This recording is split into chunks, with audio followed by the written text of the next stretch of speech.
자, 이 시간에는 누가복음 강의 13번째 시간입니다. 본문은 누가복음 4장 22절부터 37절까지고요. 설교 제목은 고향에서 환영받지 못하신 주님, 이렇게 정했습니다.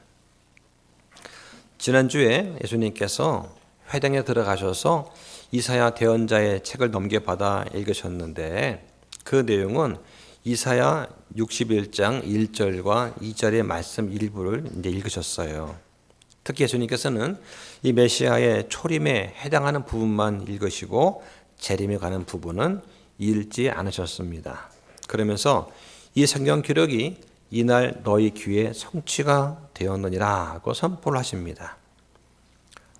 출임 때 예수님께서 하신 일들이 있는데, 첫 번째는 기름 부음을 받은 자로서 영이 가난한 자한테 복음을 선포하시는 것.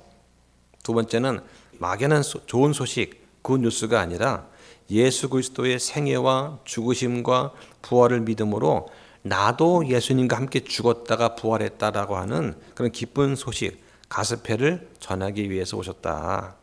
자, 그 다음에 마음이 상한 자를 고치시고 포로된 자들한테 구출을, 눈먼 자들한테 다시 보게 함을, 상처 입은 자들을 자유롭게 하셨다. 자, 그런데 그 자유를 어떻게 하면 얻을 수 있느냐? 바로 예수 그리스도의 종이 되면 자유롭게 된다 말씀을 드렸습니다.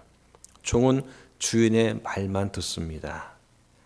우리가 예수님의 종이 되면 다른 존재, 다른 사람들, 마귀나 세상의 종이 되지 않습니다. 자, 그리고 예수님께서는 주의 받아주시는 해를 선포를 하십니다. 그래서 주님께서 우리를 받아주시려면 한 가지 조건이 필요하다. 그게 뭐냐면 우리가 복음을 믿고 성령으로 거듭나서 예수님의 안으로 들어가야 됩니다. 그러면 하나님께서 우리를 그 사랑하시는 분 예수 그리스도 안에서 우리를 받아주신다. 자, 이 말씀을 들었어요. 오늘은 그 뒤에 이어서 누가복음 4장 22절부터 또 읽어가면서 말씀을 드리겠습니다. 자, 22절에 보니까 모두가 그분에 대해 증언하고 그분의 입에서 나온 은혜로운 말씀들에 놀라서 이르되 이 사람은 요셉의 아들이 아니냐 하매. 자, 영어 성경에는 요셉의 아들이 아니냐 하더라로 끝납니다. 마침표로 끝나야 돼요. 자, 먼저 기억할 것은 뭐냐? 여기는 지금 예수님의 고향입니다. 예수님께서 자라나신 곳이죠. 지금까지 예수님과 마리아는 예수님께서 하나님의 아들이라고 아무에게도 밝힌 적이 없었습니다. 그래서 누가복음에서 예수님의 계보를 말할 때에 사람들이 생각하기에 이분은 요셉의 아들이신데 라고 썼습니다. 예수님은 요셉의 아들이 아니었지만 많은 사람들은 그분이 요셉의 아들인 줄로 생각을 한 거예요. 그래서 예수님께서 이사야서 61장 1절과 2절 말씀을 성취를 주장하실 때 사람들 반응이 어떠했냐? 마가복음은 이렇게 기록합니다. 마가복음 6장 3절에 보면 이 사람은 몫으로서 마리아의 아들이며 야고보와 요새와 유다와 시몬의 형이 아니냐? 그의 너희들은 우리와 함께 여기 있지 아니하느냐? 하고 그분으로 인해 걸려 넘어지더라. 자, 이 말씀이 있어요. 자, 근데 이렇게 한 가지 볼 점이 뭐냐면 성경에 보면 걸려 넘어진다, 실족한다라는 표현이 나오는데 이번에 우리 마제스티역에서는 전부 다 걸려 넘어진다라고 통일해서 번역을 했습니다. 그 전에 이제 다른 성경은 어떻습니까? 실족한다는 말이 많이 있지 않습니까? 같은 말이에요. 같은 말입니다. 자, 그런데 영어 성경에 보면은 걸려 넘어졌다. 그러니까 they were offended at him 이런 말이 있는데 offend란 단어는 눈에 거슬리다, 불쾌하다 이런 뜻이 있는 단어입니다. 그래서 다른 현대역본에는 이를 어떻게 번역했느냐? 사람들이 예수님을 배척했다라고 번역을 했어요. 그러니까 옥스포드 영어사전에 보면 이 offend의 뜻이 뭐냐? 어떤 사람한테 걸려 넘어지게 하거나 영적, 도덕적 어려움을 주는 것 또는 충격을 주다, 넘어지거나 죄를 짓게 만들다 라고 번역을 합니다. 해석을. 자, 그리고 우스포사전에서 그 예로 제시한 예문이 마가복음 9장 43절입니다. 한번 보실까요? 만일 내 손이 너를 걸려 넘어지게 하거든 그것을 잘라내라. 불구가 되어 생명에 들어가는 것이 두 손을 가지고 지옥에 결코 꺼지지 않을 불 속에 들어가는 것보다 너에게 더 낫다라고 말씀을 하는 겁니다. 자, 그러면 내 손이 너를 걸려 넘어지게 하거든, 내 손이 너를 실족하게 하거든, 바꿔 말하면 내 손이 너에게 죄를 짓게 만들거든, 그런 얘기예요. 그 offend라는 단어 뜻이 다양하다는 것입니다. 근데 지금 우리는 이제 전부 다 걸려 넘어지게 한다로 통일이 되어 있는데 읽으시면서 좀 그 부분을 이해를 하면서 이제 읽으시면 참 좋습니다. 오늘은 좀 실족하는 것이 뭔가에 대해서 좀 설명을 좀 드리려고 합니다. 지금 사람들은 예수님께서 자기네 가족과 함께 자라온 사람인 것을 분명히 알고 있는 거예요. 그런데 그가 나타나서 자신이 메시아다라고 주장하니까 이건 말이 안 된다라고 하는 것입니다. 사람들은 자기가 보고 들은 것만 믿으려고 하는 그런 경향이 있죠. 자, 그래서 그 밑에 23절에 그분께서 그들에게 이르시되 너희가 분명히 의사야 너 자신을 고치라 한 이 격언을 내게 말하며 이르기를 네가 가버나움에서 행하였다고 우리가 소문으로 들은 모든 것을 여기 내 고향에서도 행하라 하리라 하시고, 자, 이 말씀을 합니다. 자, 앞에서 21절에 예수님께서 이 성경 기록이 이날 너희 귀에 성취되었느니라. 다시 말하면 내가 바로 성경이 말하는 그리스도다 라고 선포를 하시니까 그 순간에 사람들이 어떻게 합니까? 야, 좀 가만히 있어 봐봐. 자, 이분이 지금 이렇게 말씀하시는 거 들어보니까 아주 은혜로운 말씀을 하시는 건 맞아. 근데 정말 그러한가? 하고 의심이 되는 거예요. 과연 사람들이 제대로 영적인 눈을 뜨고 예수님을 알아봤을까요? 그렇지 않습니다. 당시 이스라엘 사람의 영적 상태는 지금 이 예수님을 받아들일 만한 영적인 상태가 아니었습니다. 아주 완악한 상태였어요. 그래서 어떻게 했습니까? 말씀은 정말 대단하고 은혜롭고 굉장한 것 같긴 한데 가만히 보니까 아니 저 청년 우리 옆집 사는 그 요셉이라는 목수의 아들 아니야? 라고 하는 것이죠. 그런데 왜 갑자기 자기가 메시아라고 그러지? 그러니까 그 순간에 분위기가 어떻게 되겠습니까? 정말 당신이 그리스도라면, 메시아라면 메시아가 보여줄 이적과 기적과 표적을 한번 보여봐라 하고 요구를 하는 것입니다. 성경에 보니까 메시아가 오시면 장님도 눈을 뜨고 죽은 사람도 일어나고 등등 구역에 보니까 뭔가 좀 대단한 게 많던데 한번 이걸 보여줘 봐라 라고 하는 거예요. 자, 지금 누가복음에 나오지 않지만 마가복음 1장에 보면 예수님께서 침례 받으시고 광야에서 시험 받으신 다음에 갈릴리에 오셔서 제자를 부르십니다. 그 다음에 가버나움 회당에서 부정한 영에 들린 사람을 치유하십니다. 그러니까 마귀를 내쫓고 질병도 고치시고 하는 그런 내용이 많이 나와요. 자, 그런데 이 고향 사람들은 예수님을 어릴 때부터 알고 있던 사람들입니다. 예, 아장아장 걸을 때부터 시작해서 재롱 떨고 넘어지기도 하고 까르르 웃던 그 예수님이라는 어린 아이를 보고 자란, 같이 성장한 그런 사람들이죠. 따라서 그저 목수의 아들로만 여겼었는데, 그죠? 근데 지금 자신이 메시아라고 하니까 그 권위를 인정할 수가 없는 거예요. 마태복음 13장 55절에도 자, 한번 보실까요? 자, 마태복음 13장 55절을만 보시죠. 이 사복음서는 이제 공간 복음이기 때문에 한쪽에서 설명이 부족한 부분은 다른 쪽에서 설명이 보충되는 경우가 많습니다.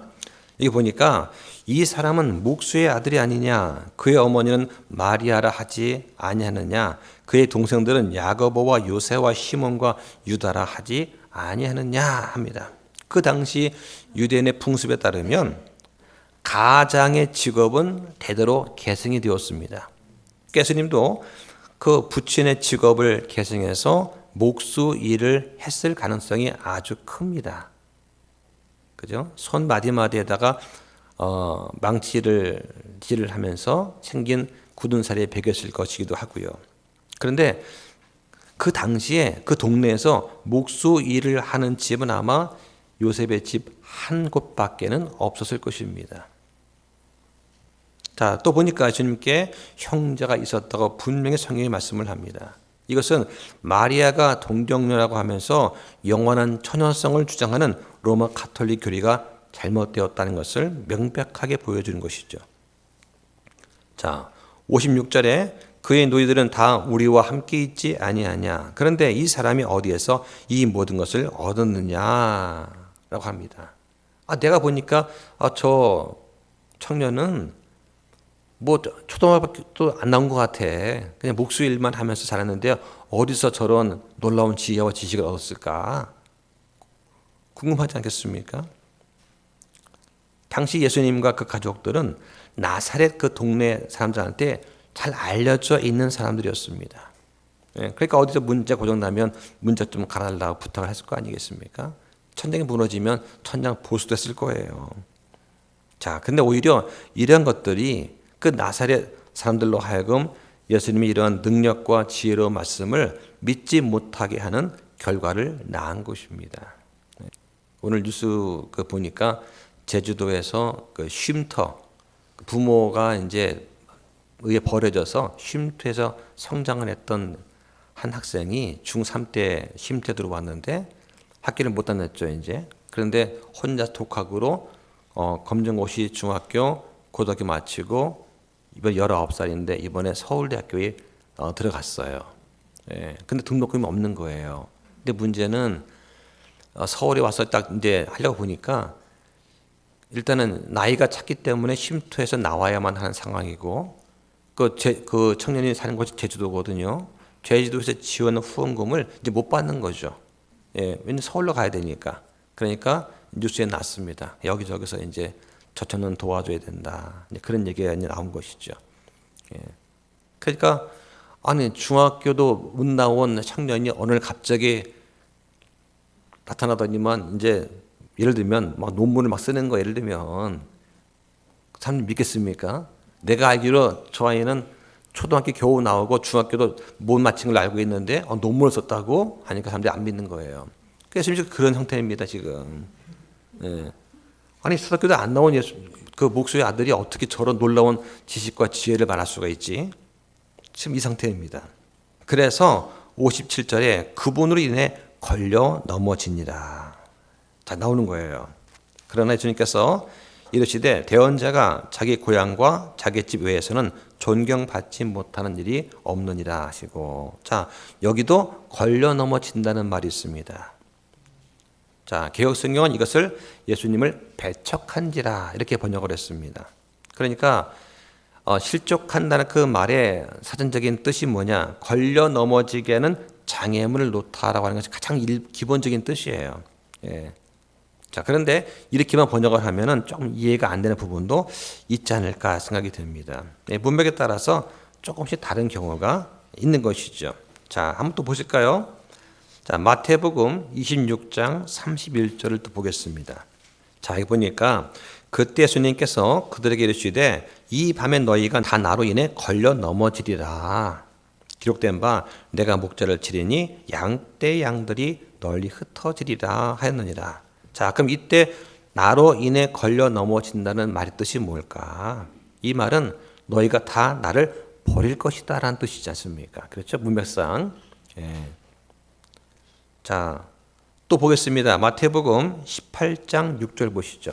마태복음 18장 6절. 그러나 누구든지 나를 믿는 이 작은 자들 중 하나를 걸려 넘어지게 하면 연자 방아 맷돌을 목에 달고 바다 깊은 곳에 잠기는 것이 그에게 더 나으리라. 자, 여기 작은 자가 누구냐? 육체적으로 영적으로 작은 자. 그리스도인들은 장성하기 전에는 누구나 다 작은 자들입니다. 특히 초심자들은 영적으로 어린 아이죠. 자, 이래서 이러한 작은 자들을 걸려 넘어지게 만들면, 다시 말하면 감정을 상하게 하거나 괴로움을 겪는 경우 또는 바른 길에 벗어나 죄를 짓게 만든다면 이 뜻입니다. 예를 들면 우상 제물로 바쳐진 고기를 먹는 그러한 믿음이 강한 형제가 있다고 칩시다. 이거는 우상에 바쳤지만 감사함으로 먹으면 아무 문제 없어 라고 생각하고 그 우상 제물에 바쳤던 고기가 시장에 나왔을 때 사서 먹는 그런 믿음이 강한 그런 사람이 있다고 쳐봐요. 자, 그런데 옆에서 저거 우상에 바친 거 아니야? 어떻게 저걸 먹지? 하면서 그 고기를 먹는 사람을 판단하고 정죄하는 믿음이 약한 자가 있습니다. 자, 그런데 이 사람이 나도 먹을래 하면서 사실은 양심에 찔리면서 안 찔리는 척하고 먹으면 그건 죄가 되지 않습니까? 이게 바로 걸려 넘어지게 하는 거예요. 즉 죄를 짓게 만드는 것입니다. 이걸 걸려 넘어지게 한다, 실족시킨다라는 뜻으로 사용이 되는 것입니다. 또 하나 보겠습니다. 마가복음 4장 17절도 보시죠. 함께 읽어볼까요? 자, 시작. 자기 안에 뿌리가 없으므로 잠시만 견디다가 후에 말씀으로 인해 고난이나 핍박이 일어나는 때에 즉시 걸려 넘어지는 자들이요. 여기도 걸려 넘어진다는 말 나옵니다. 그러니까 나무를 심었는데 뿌리가 깊지 않은 식물은 겉으로는 아주 화려하고 아름다워 보여도 햇빛이 강하게 내찌면 쉽게 말라서 쓰러진다는 거예요.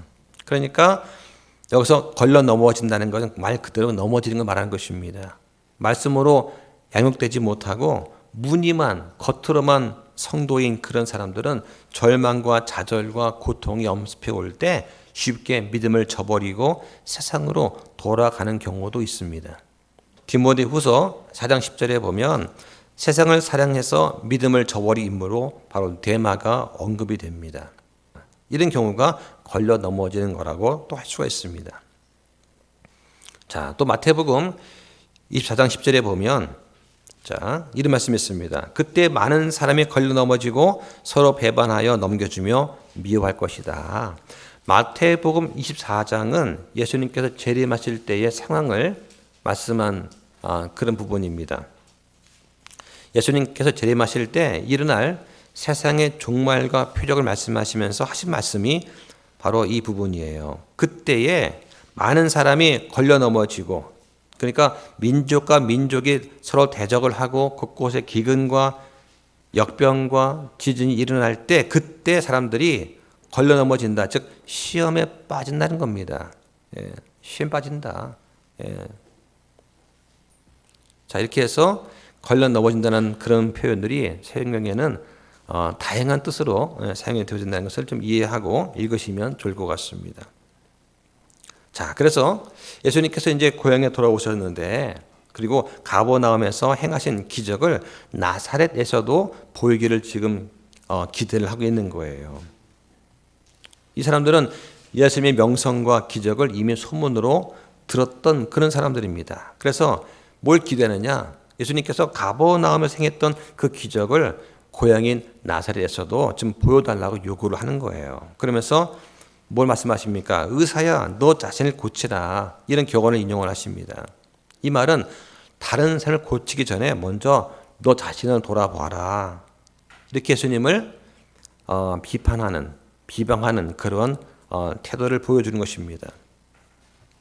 그러니까 소문은 들어봤는데 내 눈앞에서 펼쳐 보이지 않으면 믿지 않겠다라는 불신의 자세를 지금 말하는 거예요. 또 이르시되 진실로 내가 너에게 이르노니 어떤 대언자도 자기 고향에서는 인정받지 못하느니라.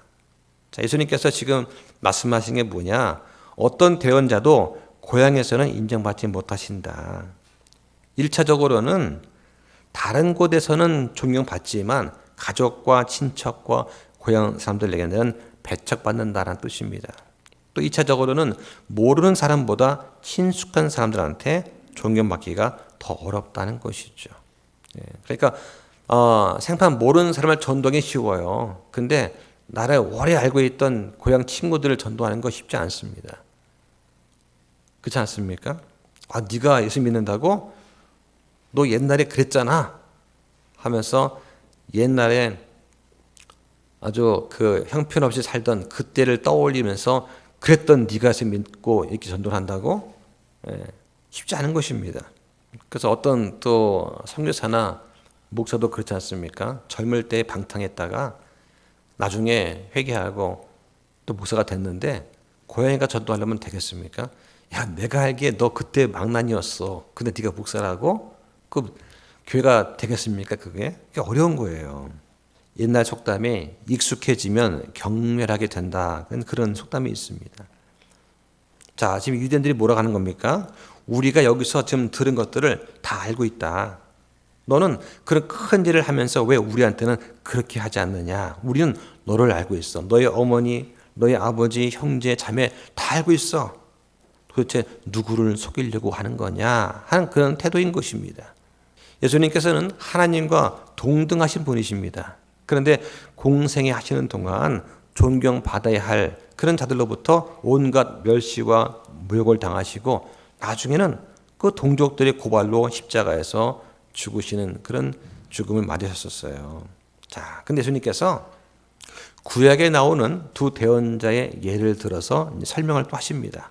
자, 25절 보니까 그러나 내가 너에게 진실을 말하노니 엘리야 시대에 3년 6개월 동안 하늘이 닫혀 온 땅 전역에 큰 기근이 들었을 때에 이스라엘에 많은 과부가 있었지만 엘리야가 그들 중 아무에게도 보내어지지 아니하고 오직 시돈의 도시 사렙다에 사는 한 과부 여인에게만 보내줬으며 또 대언자 엘리사 시대에 이스라엘에 많은 나병 환자가 있었지만 그들 중 아무도 정결하게 되지 못하고 오직 시리아 사람 나만만 정결하게 되었느니라. 여기 보면 시돈의 도시 사렙다에 사는 한 과부 시돈이 어떤 도시입니까? 이거 이방인 도시예요. 시리아 사람 나아만 역시 이방인입니다.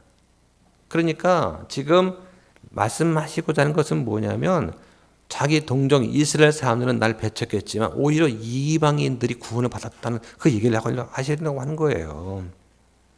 예수님께서는 이방인도 포함해서 복음을 전하십니다.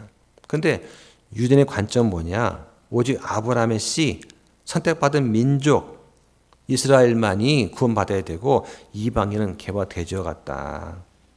그런데 예수님께서는 유대인뿐만 아니라 이방인도 구원하러 오신 거예요. 그 예를 지금 드시려고 하는 겁니다. 구약시대에 기적을 가장 많이 행했던 두 사람이 바로 엘리야와 엘리사입니다. 엘리야 시대 때 바알 숭배가 심각했습니다. 그 결과 3년 반 동안 기근이 있었고 도시에는 음식이 없었습니다. 때문에 고아와 과부가 늘어났어요. 하나님께서 이 엘리야를 시돈에 사는 과부한테 보내십니다. 시돈은 지금으로 말하면 레바논입니다. 레바논에 위치한 항구 도시인데 이스라엘 국경에서 시돈까지가 약 40-50km 정도 돼요. 그 당시 아마 걸어서 가면 한 10시간은 걸어가야 했습니다. 왜냐하면 혹독한 가뭄의 그 시간에 엘리야한테 먹을 거를 줄 수 있는 사람이 이스라엘에는 없었던 거예요. 대언자한테 먹을 거를 주는 건 당연한데 그 주는 사람이 없어가지고 10시간을 걸어가서 이방인 지역에 가서 이제 먹을 걸 구하게 됩니다. 자, 이 얘기가 바로 예수님께서 고향 사람한테 배척 받으시는 부분과 유사해서 지금 인용하시는 거죠. 과부가 뭐라고 합니까? 나한테는 가루 한 움큼과 기름 조금뿐이다. 이걸로 지금 빵 만들어 먹어가지고 아들과 함께 먹고 죽으려고 한다. 했더니 엘리야가 그러지 말고 먼저 나를 위해서 빵을 만들어서 내 배고픔을 채워라고 하는 거예요. 이건 하나의 시험이죠. 근데 과부가 이 말씀에 순종을 합니다. 그랬더니 나중에 비가 올 때까지 곡식가루 통이 고갈되지 않고 기름병이 마르지 않는 그런 기적이 일어나죠. 근데 이 여인이 누구냐? 이방인인 거예요. 그러니까 예수님 지금 자신이 고향 사람한테 배척받는 것을 엘리야를 예로 들면서 지금 설명하고 있는 것입니다. 그러니까 엘리야 시대 때도 고향 사람들이 대언자를 대접할 줄 몰랐다는 겁니다. 엘리사 이야기가 열왕기하 5장에 잘 기록이 되어 있습니다. 거기 내용이 이제 인용하는 것인데요. 다른 시대처럼 그 당시에도 이스라엘에 나병 환자가 많았습니다. 그런데 오직 시리아 사람 나만만 구술받은 거예요. 나만은 이방인이었습니다. 왜 구원받았는가? 너희처럼 불순종하지 않고 마음을 부드럽게 했다고 하는 겁니다. 스스로 선택받은 민족이다 생각하고 또 조상의 은덕에 의지하면서 재산과 업적과 명예를 자랑하는 그런 사람들한테는 복음이 들어갈 자리가 없는 거예요.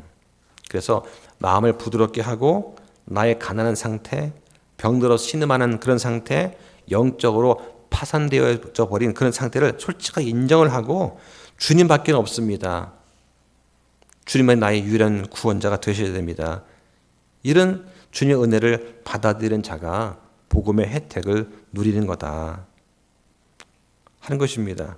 자, 28절에 보니까 회당에 있는 모든 자들이 이것들을 듣고 진도가 가득 차서 일어나 그분을 도시 밖으로 밀어낸 뒤 자기들의 도시가 세워진 산의 낭떠러지까지 그분을 끌고 가서 그분을 거꾸로 떨어뜨리려 하였으나 그분께서는 그들의 한가운데를 지나 자기 길로 가시니라. 자, 지금 유대인의 반응이 어떠냐? 회개는커녕 예수님을 도시 밖으로 밀어내고 낭떠러지에 떨어지게 하려고 하는 겁니다. 자, 가만히 보니까 도시 밖으로 밀어내서 낭떠러지에 떨어지게 한다. 그 도시 밖에가 낭떠러지인가요? 예, 나사렛 도시는 산비탈을 배경으로 하고 있습니다. 자, 한번 그림 보여주시죠. 이 보면은 나사렛 어디 있습니까? 자, 저 지도에 보니까 지금 갈릴리 호수의 왼쪽, 그죠? 서편에 나사렛이 있습니다. 그렇죠? 예. 자, 여기 나사렛이 있는 것이고, 그 다음에 보시죠. 이게 나사렛 가장자리에서 본 이스라엘 골짜기라고 합니다. 지금 본문엔 이스라엘 말이 없지만, 예. 나사렛 경계의 끝쪽에는 저렇게 낭떠러지가 있어요. 예. 그러니까 나사렛이라는 도시 자체가 해발 350m 정도가 되는 그런 어떻게 보면 좀 높은 지역에 위치해 있는 것입니다. 그래서 저기 낭떠러지 가서 밀면 떨어지겠죠. 저기를 말하는 거예요. 예. 자, 성경에 보면은 이 이스라엘 계곡이라고 하는 것이 있고, 자, 그 다음에 예루살렘과 비교해 봤을 때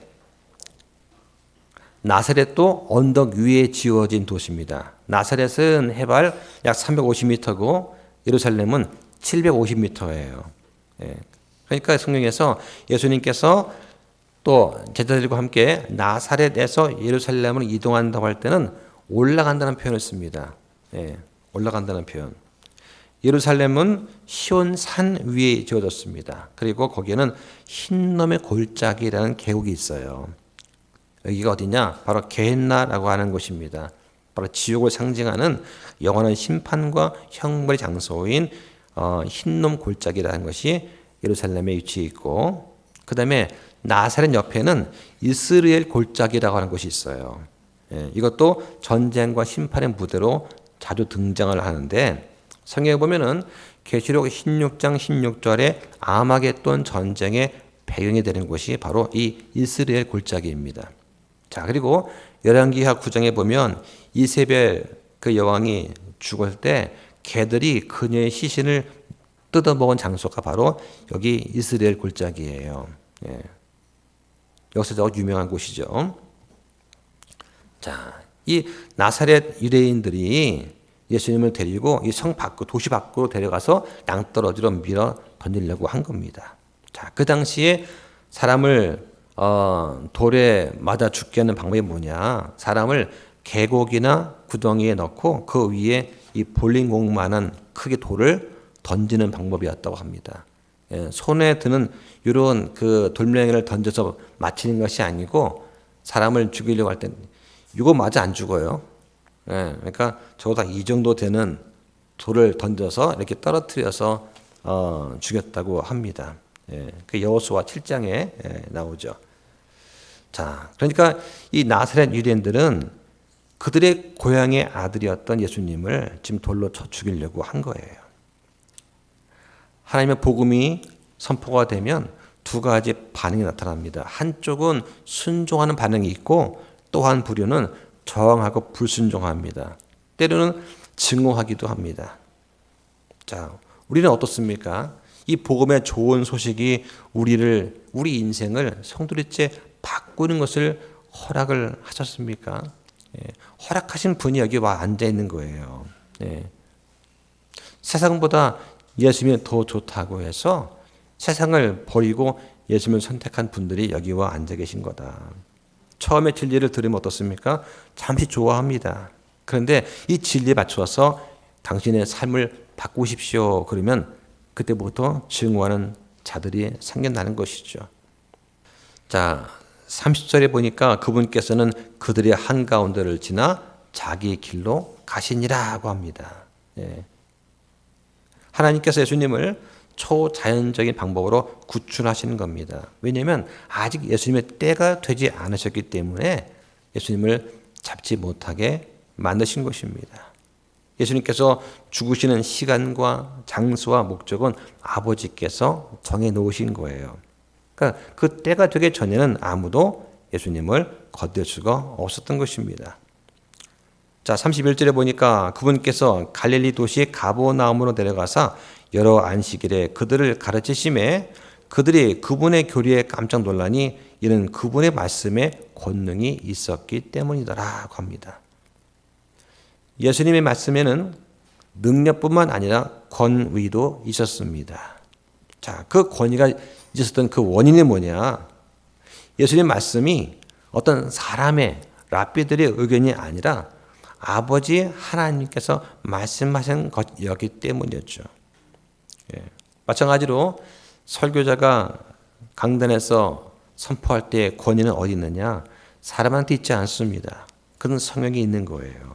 마태복음 7장 29절에서 보면은 예수님께서 권위를 가지고 가르치셨다 이렇게 말씀을 합니다. 예수님은 모든 만물을 직접 창조하신 창조주이십니다. 사람도 만드셨고 지옥도 부활도 다 만드셨습니다. 따라서 직접 만드신 거에 대해서 예수님께서 자신 있게 확실하게 말씀하실 수 있는 것이죠. 자, 근데 그 당시 랍비들은 어떠했느냐? 주로 성경을 복사하는 일을 담당했던 사람들입니다. 그러니까 서기관 같은 사람들이죠. 지금의 랍비는 어떤 사람들이냐?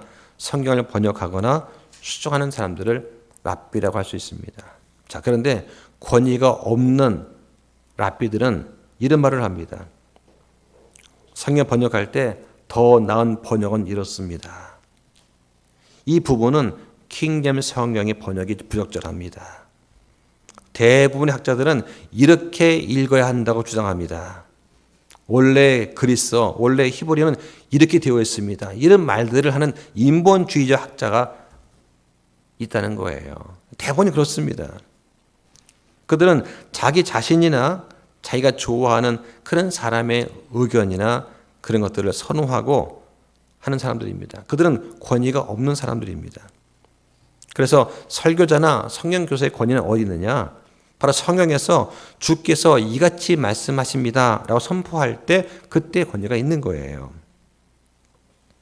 자, 33절 보니까 회당에 부정한 마귀의 영에 드는 사람이 있었는데 그가 큰 소리로 소리를 지르며 이르되 나사렛 예수님이여 우리를 홀로 두소서. 우리가 당신과 무슨 상관이 있나이까? 우리를 멸하러 오셨나이까? 나는 당신이 누구신지 아노니 곧 하나님의 거룩한 자이시니이다. 자, 지금 부정한 마귀의 영에 드는 사람이 뭐라고 합니까? 나는 당신이 누구인지 압니다 한 겁니다. 마귀도 예수님을 잘 압니다. 여러분보다 더 잘 압니다. 근데 믿지는 않아요. 믿는다는 것은 알고 그분의 말씀에 따라 내 삶을 맞춰가는 것이기 때문에 그렇습니다. 마가복음 5장 6절에 보면 멀리서 그 부정한 영에 드는 사람이 예수님을 보고 막 달려와서 그분께 경배를 하는 장면이 나옵니다. 성경에 보면 모든 마귀는 하나님을 알고 예수님을 인정합니다. 하나님을 알고 예수님의 신성을 인정하지만 그런데 그들은 계속해서 지옥으로 향하고 있는 것입니다. 왜냐하면 단순히 아는 것만으로는 구원받지 못하기 때문입니다. 구원이 무엇이냐? 영생입니다. 사람의 혼은 불멸입니다. 문제는 우리가 영원히 사는데 어디에서 살 것인가 하는 것이죠. 예수 그리스도를 통해서 영생 얻어서 하나님과 함께 살 거냐? 아니면 지옥에서 영원히 고통 가운데 울며 이를 갈며 있을 것이냐? 그 선택은 여러분한테 달려있는 것입니다. 성경에 죄의 삭슨 사망이나 하나님의 선물은 예수 그리스도 우리 주를 통해 얻는 영원한 생명이라고 말씀을 합니다. 또 그분을 받아들인 자들, 곧 그분의 이름을 믿는 자들한테는 다 하나님의 아들들이 되는 권능을 주셨다고 말씀을 하는 거예요. 여기에 아멘 하신 분들이 여기 와 앉아 계시는 겁니다. 아직 이걸 인정 못 하시는 분들이 있다면 빨리 주님을 영접하시기를 바랍니다. 자, 35절 보겠습니다. 예수님께서 그를 꾸짖어 이르시되 잠잠하고 그에게서 나오라 하시니 그 마귀가 그를 한가운데서 넘어뜨리고 그에게서 나오되 그를 상하게 하지는 아니하니라. 그들이 다 놀라서 자기들끼리 말하며 이르되 이것이 어떤 말씀이냐? 그가 권위와 권능 가지고 부정한 영들에게 명령하니 그들이 나가는도다 하더라. 그분의 명성이 그 지방 주변의 모든 곳으로 퍼지니라고 합니다. 예수님께서 말씀하시니까 사람들이 놀라며 서로 말한 게 뭐냐? 자, 마태복음 7장 28절에 사람들이 그분의 교리에 깜짝 놀랐다고 기록이 되어 있습니다. 예. 마태복음에는 그분의 교리에 깜짝 놀랐다. 왜 그럴까요? 그 말씀에 권위가 있었기 때문에 그렇습니다. 그래서 성경에서 교훈과 교리는 다른 거예요. 교훈은 삶에 도움이 되는 지침이나 어떤 안내 같은 것입니다. 어떤 인격을 수용하는 도움이 되는 것이죠. 근데 교리는 삶과 죽음의 문제를 말하는 거예요.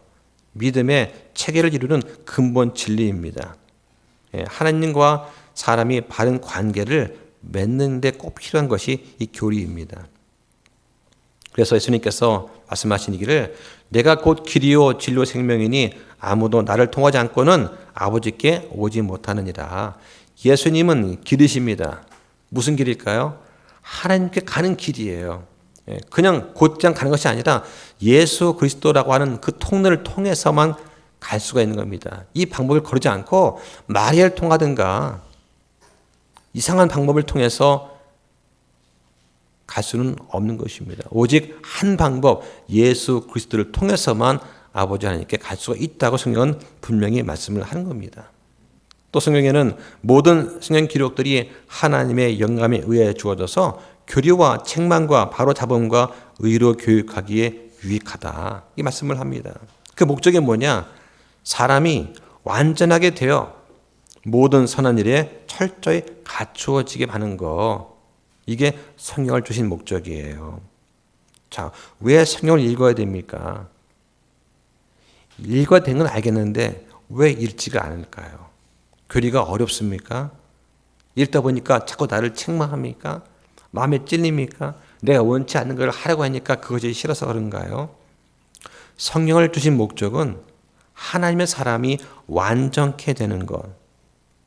다시 말하면 하나님께서 원하시는 그런 선한 일을 할 수 있도록 꼭 알맞게 맞추어지는 것을 말하는 거예요.